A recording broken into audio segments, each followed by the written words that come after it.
Hi, I'm Lauren Sonnenberg with LifeCore, and welcome to this week's edition of Mind Body Talk on chronic pain. And today we're talking about GNM, otherwise known as German New Medicine, on chronic migraines. So, I was putting all the information together for today, and I then decided I need to break it into two different episodes because there's a lot of information. And so today is going to be more of the science and the program or process that is happening biologically, and a little of that in the next week, but then also really next week more of what to do with that information in order to, how to apply that information in order to start working on your headaches, migraines, or chronic migraines. So it's the first time I've done a two-part episode, so this will be interesting, hopefully. And also wanted to remind you that when I'm talking, I'm not giving you any medical advice. I am a psychotherapist, and this is an educational video only. And I'm sharing with you a science, German New Medicine, and medical science that is slowly but surely making its way and getting known, even amongst conventional medical doctors. But these types of changes are very slow, but it's happening. So I wanted to share this information with you because so many people are stuck with chronic illness, in this case chronic migraines, and kind of feeling like their hands are tied behind their back. What do I do? How do I understand it? Why is it happening? Why can't it get better? Why is it only getting worse? Or why is it staying the same? So my goal is to help you and empower you with information that will, if nothing else, see it differently. But we'll hope to go beyond that too.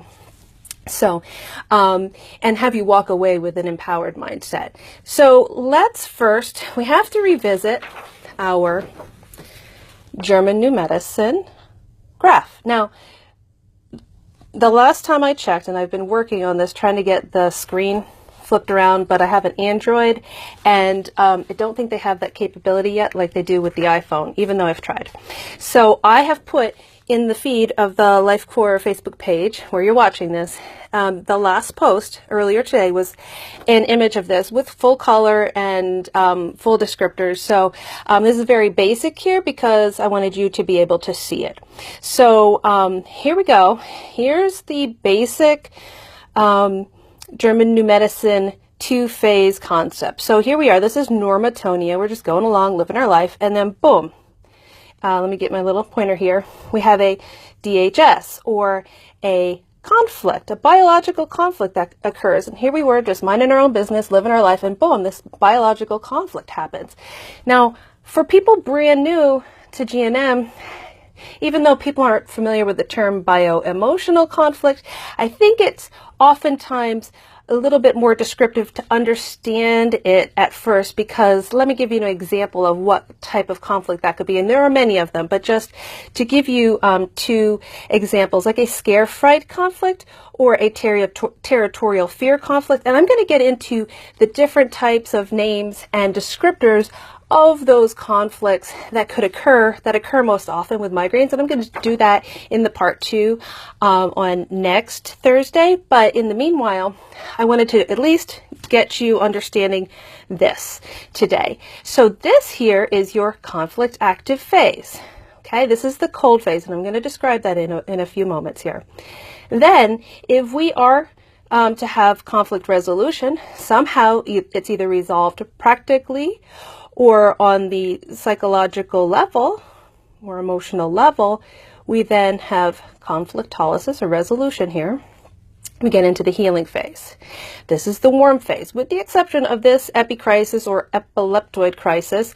And here in this little peak, we have a repetition of some of the symptoms we had back over here in the conflict active phase. So I told you I'm going to go more in depth, but let's just look at where migraines show up here. Headaches, migraines, or chronic migraines. So what we have, we're going along. You may have some symptoms here, but you're not going to have symptoms of a migraine here. your migraine's going to start here, okay? Right after the conflict is resolved. That's when it's going to start, okay? And you're going to feel symptoms all the way through here and through to the end until you return back to what they call normatonia, the normal day-night rhythm. Okay. So in short, just for people who are brand new to all of this, your migraine or headache, and I'm not putting the two on the same level, but in terms of a German new medicine view of it here, they're coming about at the same time. So that's why I'm kind of lumping them together right now. And it's coming about after you resolved your conflict. So I told you we're going to look more into that next week as well, too. And hi, I see I have some viewers. I don't know who you are, but feel free to say hi and write your name or where you're at in the comments. And I thank you for watching and tuning in. And so that's a very interesting thing to know. Let's just pause there for a second. Let's pause and look at that.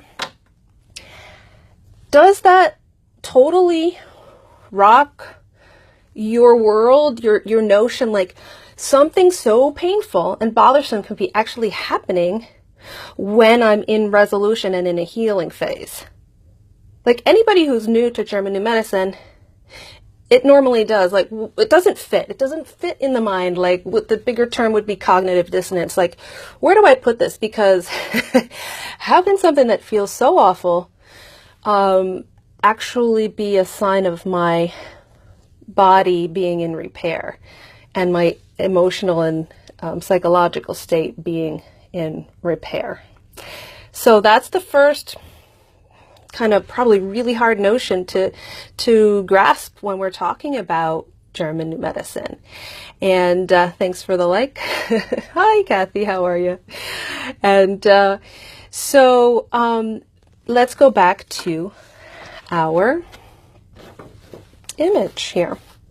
So and I'm just going to keep running through this for you and adding pieces in, because if I dump it all on you all at once, it's a lot to take in, because there's so many moving parts, so to speak, in this. There's so many components, and the three main components that are involved in German new medicine, and we have the body level, the organ or tissue involved in a specific biological conflict.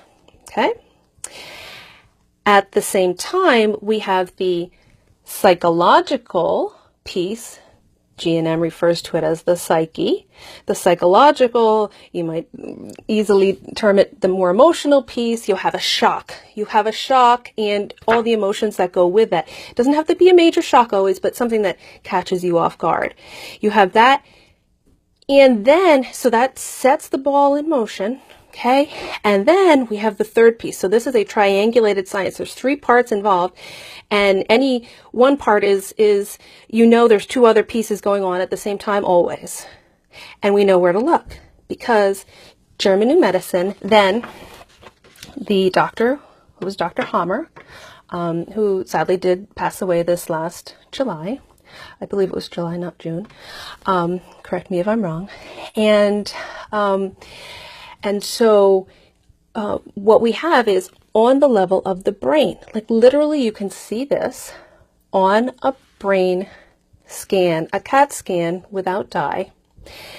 And you'll literally see the relay location at the different parts in the brain. It's all mapped out. I mean, we already know, it's not too far-fetched to believe this, because we already know that there are different parts of the brain involved in speech. There are different parts of the brain involved with motor components. There are different parts with sensory, with vision, with hearing. So it's not that far-fetched to say, you know what? We actually have more specific than just regions. We actually have relay locations that connect to the different organs and tissues of the body. And so therefore, somebody who is able to read the CAT scan knowing the German new medicine, okay, knowing that you can tell just by looking at the brain scan what's going on for a person. So, and all you need are the maps that German New Medicine provides, and they're online. I have the link here. And so that's a really good tool to have. So with that, we have, you'll notice with migraines and headaches, you have mostly this region of the brain, the relays in this region of the brain. Now, the translation in German, I believe it translates like directly into premotor sensory cortex, but I don't think they're using that terminology in English. I think they're just calling it prefrontal, but I would have to double check if it's a one-for-one. I think it is, but suffice to say, it's this piece right here, this portion of the brain where we have the relay locations connected to the conflicts that prompt us in this cycle. We have different we have different organs involved depending upon the types of conflict. And after those conflicts are resolved, then we see the migraine or the headache. So I told you I would go a little bit back into we would go back into describing the conflict active phase and the cold phase. Oh, we had a little technical moment there. Sorry. I think the internet cut out. Anyway, so this conflict active phase or the cold phase will generally be where your body goes into this. I need to figure it out. I need to figure out the resolution to this conflict. So you're not sleeping as much. You might be able to fall asleep. You're going to wake up more at around 3 o'clock in the morning.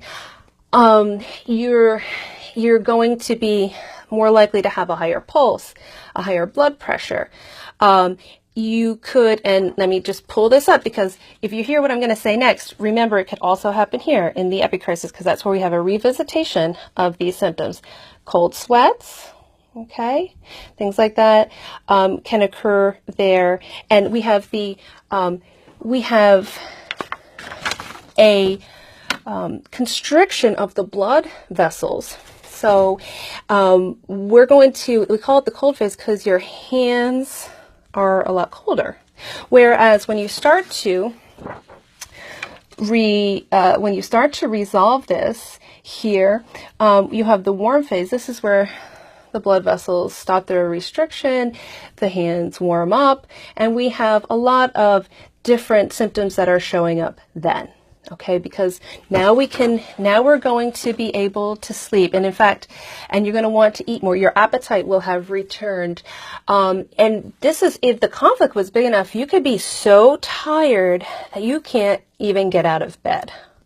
And I talked about this a little bit with the chronic fatigue piece a couple of episodes ago. You literally can be that tired because your body is in a rest and repair and healing mode. So, like I said, the different types of conflicts and all the symptoms that go with those we can talk about next week. It appears that, at least on my end, my image went fuzzy there for a second. Either that or my eyes are going. So anyway, let's hope not. So anyway, we have, now let's go back to the brain level. And bear with me, this is a lot of information, and if you're brand new to all this, I really appreciate you trying to take it all in, because it's a lot of information. So what actually happens? I talked to you about the relay locations on the level of the brain that you can literally see on a brain scan. And in fact, when you have this conflict that occurs, you'll literally, in that location on the brain, you'll see a set of sharp concentric rings or semicircle, depending upon where it's located. You can literally see this on the brain scan. And this is pretty amazing. And so we then have, in that moment, there's the slight, even though you start things in motion on the bodily level, in the organ and the tissue as well. So sometimes you'll have, depending upon what organ and tissue and what part of the brain they're controlled by, half of the organs and tissues will have cell breakdown in the conflict resolution phase and then cell growth or cell repair in the healing phase. And the other portion will be flipped around. We also have ones that do hyper and hypo function, increased and decreased function depending upon the phase. So those are the main things that can happen on the organic, on the bodily level.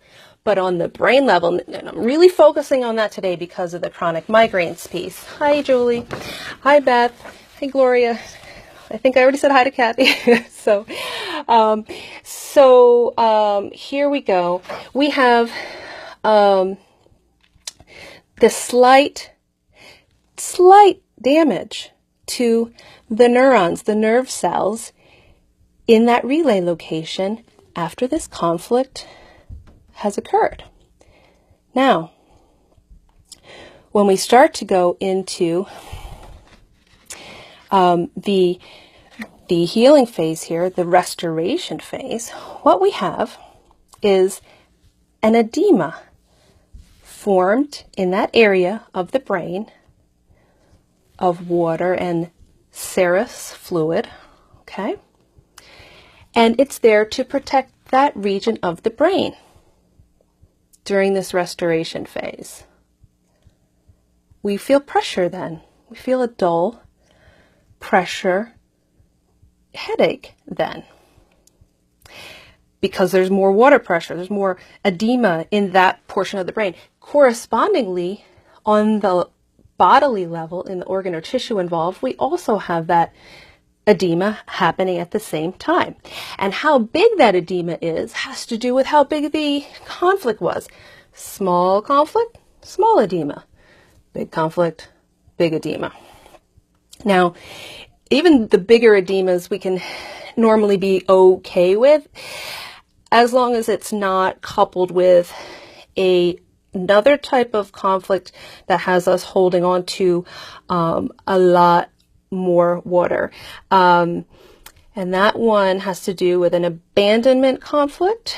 And so in those cases, we want to definitely make sure there's, extra medical attention being given to this, because there's only so much swelling that can occur on the brain for you to be safe. So no one's saying don't go to your doctors if you have this information. Just let it inform you to understand your process of what's happening on all levels. Okay, so now what we're seeing is sharp concentric rings on the brain scan now become kind of look almost like submerged, and they become, you could call them hypodense. It'll look darker on the brain scan. Okay.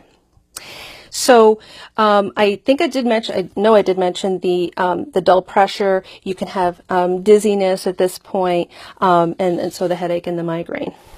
Now, at this point, we can, German New Medicine says that in alignment with the science, that ice packs on the head, cold showers, keeping the head elevated if you're lying down, keeping your fluid intake to a minimum, and also avoiding direct sunlight on the head, avoiding sauna visits or hot baths, because those things, according to GNM, will exacerbate your symptoms, and it makes sense. Now, your migraine starts in this healing phase after you started to resolve your conflict, and gets most intense right here in the period of the epicrisis or the epileptoid crisis. And in that moment, you're pulled out of this warm phase, and you go right back into, this is also known as vagatonia here, but this back here was called sympaticatonia, or the conflict active phase, and you go right temporarily back to that sympaticatonia. You're temporarily conflict active again, and you can have symptoms of restlessness, nausea, again, elevated blood pressure, or raised heart rate, cold sweats, shivers, dizziness, fainting. All the things that would be signs of you would think, oh, this is a sign of me really getting worse. And that's also when we can have more of conflicts, because when we're experiencing something like that, and especially if you experience it fairly regularly, why wouldn't you think you're getting worse or having this, if it's going, it's like, obviously there's something going on here. We're not saying to ignore it. We're saying look at it in a new light, and that's more of what we're going to talk about in the next episode. Part 2 of this really is to how do we take this information and what do we do with it to apply it to our experience of headaches, migraines, and chronic migraines. So the biological purpose here of this epicrisis is to take that edema and mechanically squeeze it out of the brain. Some people, when they know GNM, will literally feel the edema being pushed out if they're down, like they're through their head and down the spinal cord. I've actually literally had people describe it that way, which is pretty profound. And so the edema is also expelled on the level of the body, too, in the organ or tissue. And this relieves the brain pressure, okay? And now we go more into, let me use my little pointer, we go more into the part where you're going to have a sharp, stabbing kind of headache here, and the ice pack trick, things I talked about before, those aren't going to work in this phase, because the pressure, the edema's already gone. And the reason we're feeling pain in this second part, they call it PCLB. This is PCLA. PCL is post-conflictolysis, meaning post after you've resolved the conflict. And this is also known as 2 other things, as if we didn't have enough names for it already. It is the urinary phase. You start peeing a lot. You get rid of this water. People will sometimes wonder, oh my goodness, I think there's something going on wrong there. Because no, your body's just doing its natural thing. It's getting rid of the water you don't need to protect the organ or tissue or the brain at this point, which is pretty profound. Okay. And it's also called the scarification phase. Now, what does that mean? Okay. The meninges are membranes covering the brain. And after we have that epicrisis and it pushes out that excess edema, pushes out the edema, we have glial cells in the brain. Now, we already had them activated because we saw them in those little rings that we talked about. Because now those rings are going to look different. You're going to see them more as a white, hyperdense region on the brain. And in fact, if people don't know German New Medicine, they can take this and think, oh my goodness, something really big is going on the brain level. Dare I say, these have been read as brain cancers, which according to German New Medicine, brain cancer actually doesn't exist. It's what you're seeing are these relays in their various phases, which I don't think you were expecting to hear that today. We're talking about migraines. So that is profound information, and that's enough of information to have, if you weren't blown away with all the other information, you might be like, whoa, that's too much of a paradigm shift. And I get it. We all get it. Anybody who learned German New Medicine, it's like, it's a lot to take in, but let's talk about it so you understand a little bit more. Okay. There is a growth happening. There is literally a growth happening. These glial cells, which make up 90% of those cells in the brain. You have like 10% the neurons, and the glial cells, which are like equivalent to the connective tissue in the rest of your body, okay? And they're there to help. Glia in Latin means glue. And they're there, those glial cells, they're the ones that can divide by mitosis. The neurons can't. The glial cells can, and they do that for a function. They mend the neural sheath surrounding the neurons by forming, in essence, an additional insulating layer. Remember, when we had our conflict, talked about, in that moment, we have the slightest bit of damage in the cellular level, on the neurons, in that relay location in the brain. So now the mind-body looking out for us says, we're going to make that area even stronger than it was before, because what happens if this conflict gets repeated? We need to keep that portion of the brain strong so that there isn't failure in the brain or on the body level. Mother Nature has your back. Your body, your brain is never programmed wrong. This is tremendous information. Now, what's also very, really profound is that those relays, those circular rings on the brain, the glial cells actually start from the outside and work their way inwards,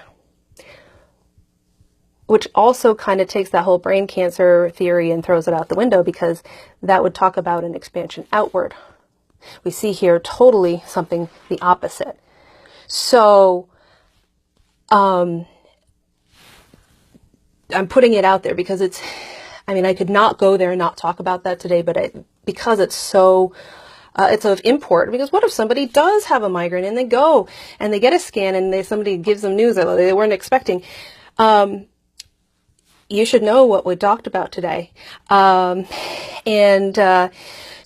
that's that. Now, what about, the chronicity of migraines? Now, if you watch some of my other videos, you're going to see that when we have something chronic, two things can actually be happening. One, you can have an extended conflict active phase and it just keeps on going on and on because you don't have resolution. That could happen. It wouldn't be happening with migraines because you have to go into the conflict resolution phase to get the migraine. Okay? So you know that you resolve your conflict, at least partially. You're going along, okay? And either something re-triggered the initial conflict, or so something's making you more conflict active, or other conflicts occur. Doesn't have to be the same one, but other ones, okay? So something's keeping you from completing this healing phase. Now, again, we're going to talk about that more next week too. Now, the other very interesting thing that can happen, and this begins to sound like we're talking about allergies, but because it kind of is that, let's say you have this headache, okay?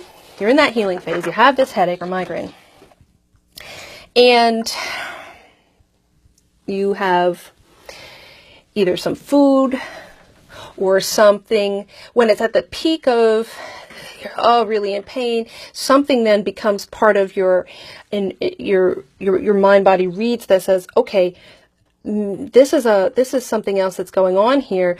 Like, for example, if a person has, they're in a conflict, okay, and then they have, they're eating peanut butter at the same time, that can create the peanut butter allergy. Okay, not because the peanut butter was the problem, but because the peanut butter was in the environment, and now the body reads that as a red alert sign. So when we have our headaches linked to, you have a headache, you already don't feel good, you smell a strong perfume, and you're like, oh, that's not working for me. So that's its own little conflict that happens while you're in this conflict resolution phase.